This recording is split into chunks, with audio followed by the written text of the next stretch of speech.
if the administration is not willing to help you, you're gonna get bored. You're gonna start thinking like, why the hell am I doing that? It's not making money, and the people making money don't care.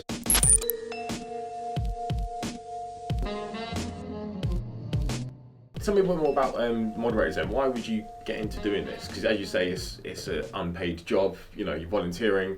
It's a lot of work. It's a lot very of, time yeah, consuming. it's time. You can get a lot of hassle from people, a lot of abuse. Oh yeah. Why would someone do that? Moderators predominantly get abused. You don't get praised because I'm not going to thank you for having an interesting thing on the front page. I'm going to hate you because you removed something I want to see or banned me. Like, you're not like, oh, thank you for doing that. They never get thanks. Sorry, they never get a thank you, but they do get a lot of hate because people, well, they don't have a reason to thank them, but they have a lot of reasons to hate them, and I get that. I think most of them do it because of the privilege, because of the, like you have, I'm not sure what you call it, like you're part of something, you are managing a community of millions, you feel like you have some kind of purpose online, it's fun. It's power also, of course it's power. For me, I got into moderation only because I met a lot of people and my intention was not to moderate on Reddit. And then it got to a point where it was fun to moderate because of these people that I became friends with. They're like, hey, come moderate my subreddit with me, why not? And now a lot of people just invite me to random subs. They're like, hey, come moderate it with me because of just your name, I guess. But then again, it doesn't mean I'm going to do like good job as a moderator.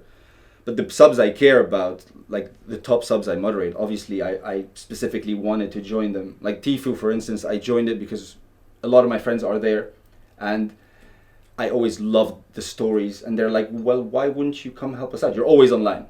We could use a pair of extra eyes on that. Why the hell would you not do it? And I applied and everyone was like, yeah, why the hell not? Like, you know what you're doing. And then obviously I had to prove that I was good in a week or two, otherwise they would have kicked my ass out. But so you got a Slack chat with other moderators then. Have a quick look at that. Yeah. So what happens in there? What are you guys talking about? Do you sort of complain about what is that? Abuse and stuff like that, or? Right. So the thing is, because of Reddit's the Reddit chat and Reddit PM system is absolute crap for structure and clarity. So people have to to rely on another platform for just communication. Slack comes in handy because you can create like small channels, like general random. That's the roast me Slack, for instance. We use it a lot of the times. No, sorry, we mainly use it to pretty much discuss anything going on with the subreddit, any changes, if we're unsure of a post, if it's going to be removed or not, we post it here, they discuss it. It's useful and you kind of get to know the moderators. The other Slacks, so for instance, I'm not even sure if I should say that, but by now it's public because of the whole Spez clusterfuck with the Donald Trump subreddit username changes. But yeah, so it got leaked from that Slacks, right. And where admins and moderators can engage because they need a space to communicate. Like sometimes we have problems as moderators that we need it to be dealt with ASAP. Like if it's someone getting doxxed or something actually terrible happening, some child pornography or like just absolute death threats, things like that you don't want to be like, haha, ban. No, you need admins to deal with it, take it further. So we have a space where we can chat with them, which is really useful and essential. How active was this when we posted our video about shilling on Reddit? Oh yeah, it was fun. And what happened? Well, people were having a laugh, man. Reddit is a big circle jerk. Everyone's just always having a laugh. No one's too serious, unless you're targeted. If you're targeted, then it gets serious. If you're not targeted, then it's like, haha.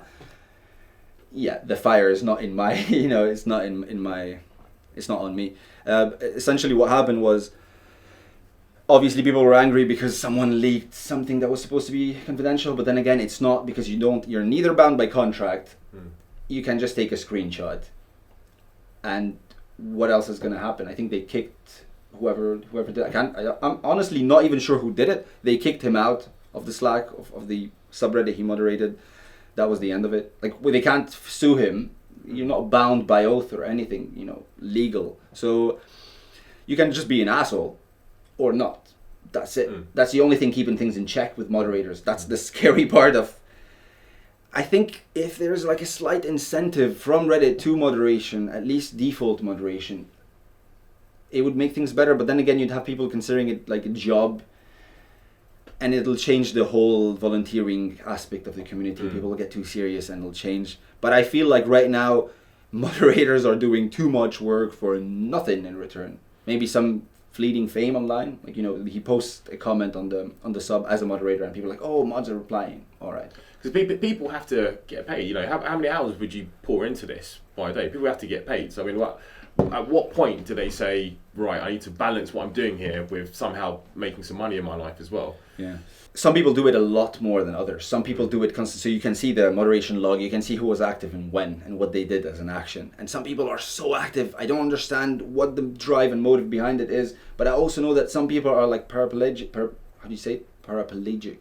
Yeah. Or are incapacitated or are in bed or have some kind of condition that makes them sit in front of a computer all day and enjoy it. Why not? And they're really good people, and some of them have had to sometimes step down. They're like, I can't take it anymore. It's too toxic. And I'm like, all right, I understand. Best of luck.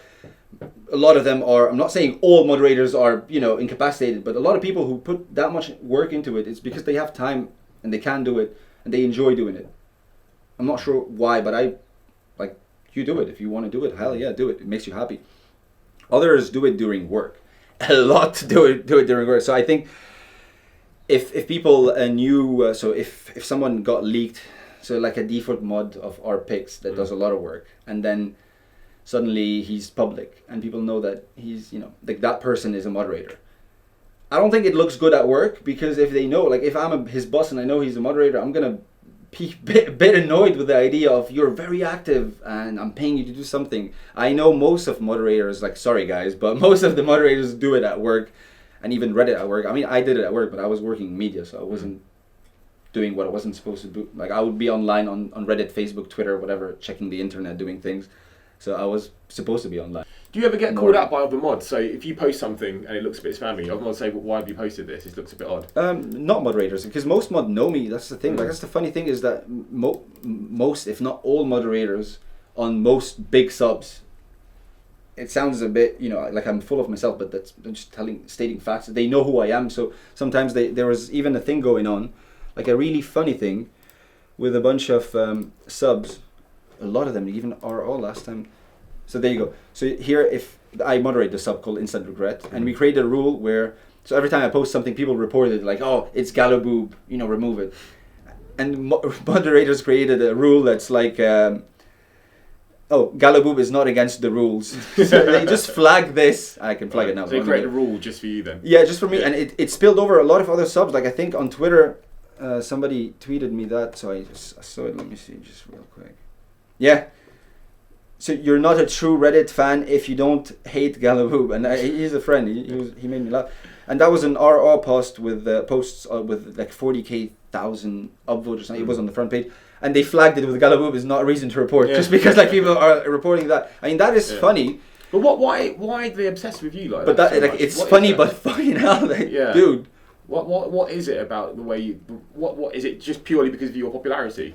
Or is there something else to it? Why are people so suspicious of you? It's a bit hard to put it into words, because I'm going to sound like an asshole if I say something, and I think it's mostly that. It's just when you're online, whatever you do, if you have a tiny hint of popularity or success, and I'm not saying that's success or popularity, but even if you have a popular tweet about curing breast cancer, you're going to have some idiots in the comments, or, you know, retweeting like, oh, fuck you, I hope you die, I hate women, like just being super toxic.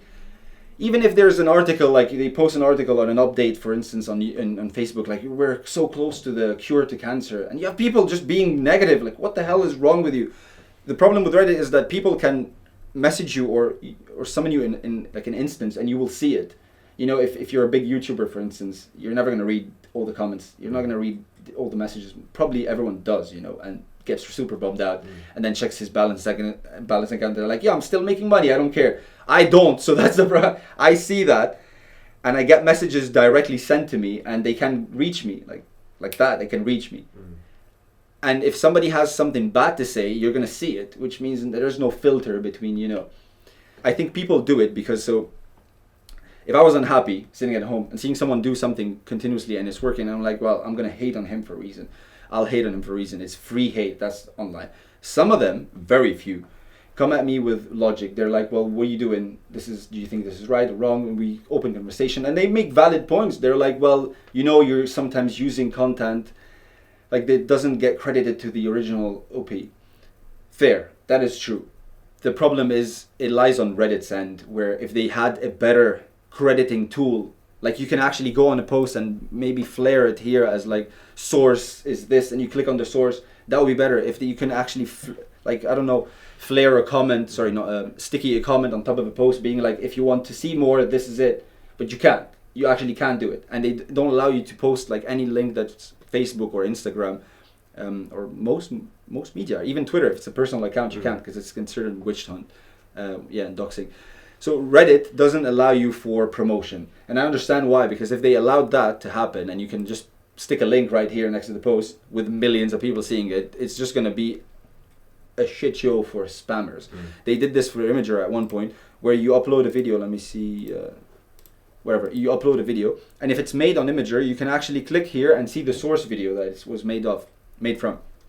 They ended up fighting spam like never before, and took it down after a month or two, because all spammers got on board with it. They make a video, they upload a video on YouTube and link it here, and it gets popular, and obviously people are going to link through it and just get clicks. Right now, Imager have something good, which you can edit your post once it's front page, so you can actually include the source if it's front pages. Okay, yeah. So you edit it, include the source, and everyone sees it, which is good. If it's a spammy, like blacklisted source, it'll take the post down. Okay. But if not, you can do it, which is good. I think it's good. Reddit doesn't allow that. So for me... Have you taken these sort of concerns to Alexis Ohanian or anyone else in the admin side? Never really publicly talked about it other than just discussing it with a bunch of fellow moderators, and sometimes with the users coming at me like, why don't you do it? The thing is, I am open to discussion and conversation. I'm just... Like, you can't open a conversation with someone message you like, hey, I hope you die because you're posting online. Like, I'm okay, just okay.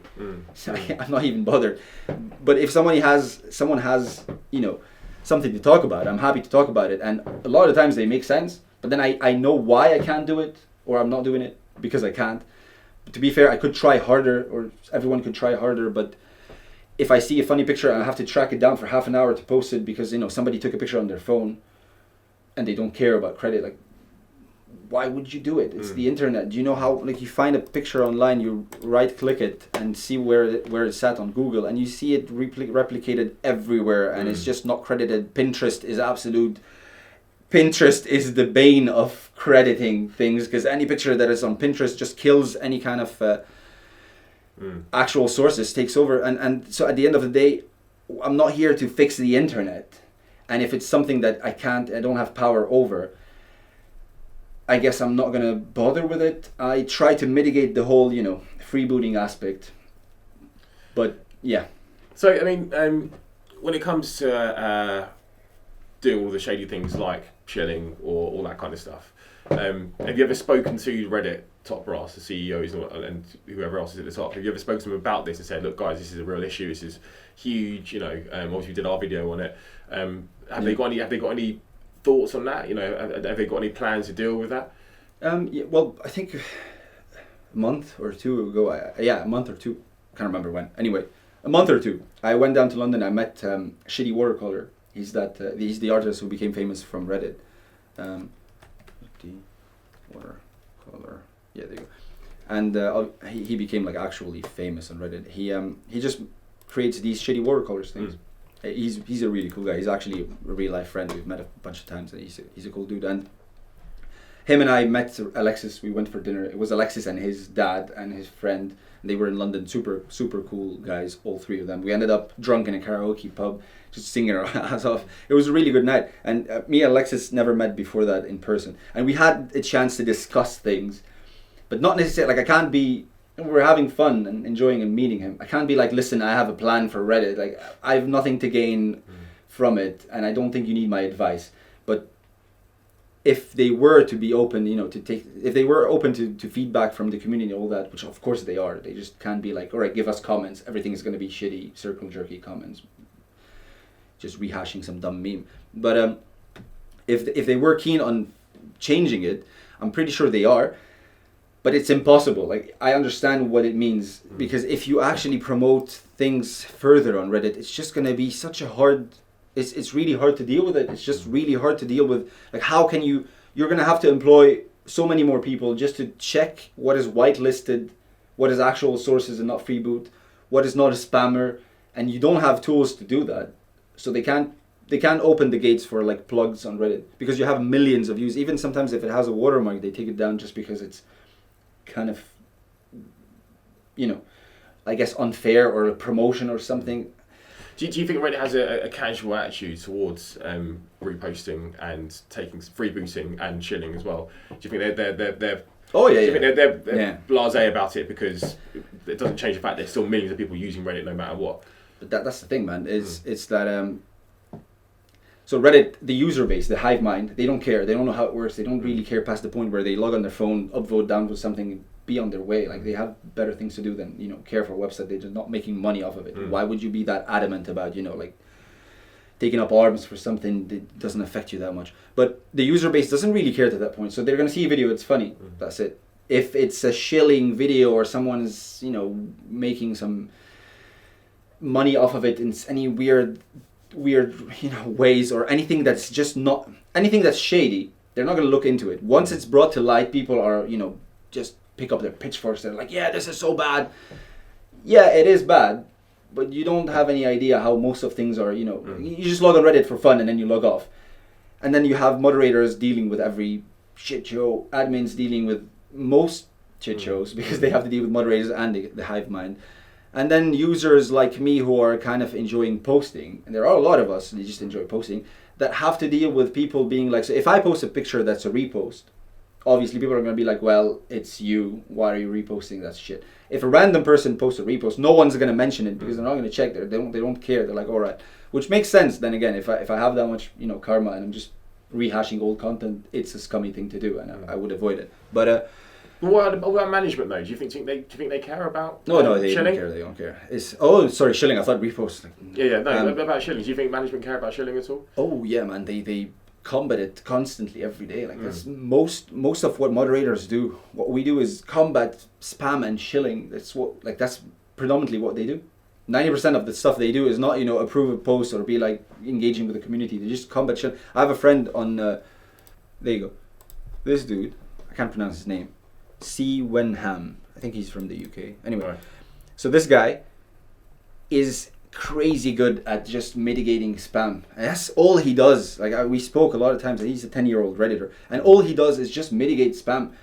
And I remember once he made a post, and we were talking about that before. He made a post regarding the whole, like, you admins need to do something to help us, because at the end of the day, we're not even trying to better our community. We're just fighting spam. They don't even have time to create whatever, events, or change the community in any way, or change the design. There's just spam coming in all the time. Just spam coming in, round like, the clock. I don't know if I can show you. And spam, there's only so much. You guys are volunteers. There's only so much you can do, right? But that's the thing. Like, imagine you're logging on. So imagine you're fighting spam every day for so much. So for sorry, not so much. You're fighting spam every day. It's time consuming. Like, it's not.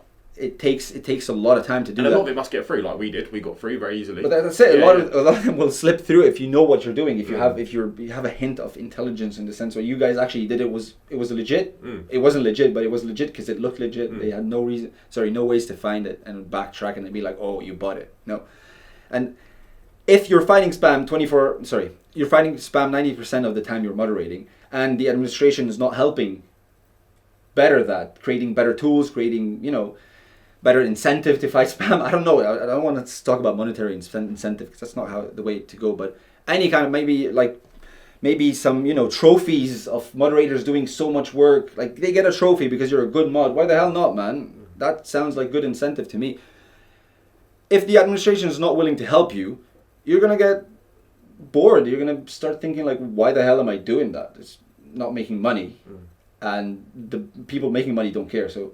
And I'm not saying they don't care, but spam has been pretty much the bane of Reddit for a long time, and right now there are better tools to fight it. But there could be even better tools. Like, everything that fights spam are free moderators, not admins. So it's perhaps not a good system to rely on, especially as Reddit becomes more popular. And it is becoming. Yeah, exactly. And more people know about how easy it is to game it. So, but relying on people on volunteers to try and filter out probably isn't the best way to do it. I mean, it's not the best way if you're not working with them. But then again, like that Slack thing, where these things got leaked off, it's good, and I'm glad it exists because it means they're trying to, and they're very responsive. They're very supportive, which is really good. But the tools that are in place to fight spam are almost non-existent, which means for me it'd be so boring to moderate, for instance, RPic or a bigger sub, because all I'm going to do is just deleting posts and banning people who are spammers, and it just doesn't sound fun. I enjoy Tfue because you have to read through the stories. So for instance, I'll show you an example. You go through unmoderated posts, and so these are not moderated, and I can check. Right, I open it up, I can read through it. And we have a set of rules. Obviously, I'm familiar with them. If it doesn't fit the rules, I'll remove it or approve it. I'm not going to do it now because I have no idea. I'm not going to read through it. But this is fun because it's like contextual and it's more engaging. And I mean, stories are always really hilarious. So even things that get removed because of rules, they're funny. So obviously, I don't necessarily read all of it, but I kind of skim through it if it's that big and try to understand the gist of it. Sometimes I read through it if it's interesting. If it's boring, I'll just skim through it. But that's a fun subreddit to moderate. The Roast Me one, for instance, it's so easy to moderate, and it's one of my favorite subs. I'll show you something. All right, one sec. Because you log on here, you see unmoderated posts, and you just have to approve. So all they you need to check for, my RES is off. All you have to check for is that they actually are holding a picture that says roast me, and it's not someone, I don't take your picture and post it and people roast you, I had no idea. So I do, and I approve that. It's quite laborious work, isn't it, I guess? It is laborious, it's time consuming. I mean, this I need to deal with, context. This I need to check pictures, like that's less laborious. But I mean, these are fun for me to moderate. And also because I actually really like the communities. And to be honest, our Roast Me I posted on Roast Me a while back. See, the top post is Ken Bone. Yeah, he wins hands down. That's that. And I'm here. And they tagged me in like that cringy ass. That made me happy, to be honest. And they absolutely ripped me to shreds in the comment section. But it was fun. And that to me made me want to moderate the subreddit. So it's like that's a crappy title, but still, like, roast away. And I did that, and your shirt is the deepest V you've ever been in. Good one. Your face says ISIS, but your shirt says Forever 21. This comment got clipped and stuck here, and this image has been circulating everywhere with this, like, as a meme. I mean, I asked for it, but still. Yeah. So that sub is one of my favorite places to moderate, because it's fun. Bigger subs, I don't think they're fun, because you're going to have to deal with spam. That's it. So, okay. So there's a fun aspect to it, but then on the more public ones, the bigger ones, there's much more of a laborious day-to-day job to it almost. Exactly. People are not going to spam these subs. People don't need to spam Tfue. They have nothing to win or roast me. But people have, for instance, RA is the biggest spam sub ever because it's so easy to post cute pictures and then, or cute whatever. It's easily upvoted. So it's actually the most targeted sub with spammers. Oh, really? Yeah, the most. Okay. It's crazy how much, to be honest. Sometimes I see numbers and I see like the list of how much mod actions you can see how many mod actions you've done in a week or a month to keep track of, if a mod is active or performing well. And the spam actions are beyond what is right. Like, I don't understand how come I don't understand. That's what I keep to go back on the tools things, like, everything is manual and there is no automated tool to fight it, and I think it's really hard to create one, but then again it should happen because I don't know. Right, I'm not a coder. I'm not, I don't create websites, so I don't know what I'm talking about. Maybe it's impossible to create that because they always bypass it. But I feel like you should throw money on that and have someone come up with an actual tool or a bot or an intelligent system that deals with that, not unpaid volunteers. Let them enjoy bettering the sub, engaging with the community, and just doing positive work, not just clicking delete on spammy posts. But yeah. there has never been a more important time to support independent media and investigative journalism. So if you like the work we do, then subscribe to our channel, send us tips, and most importantly, if you can, pledge to our Patreon and help keep us going and keep us uncovering these stories. Cheers.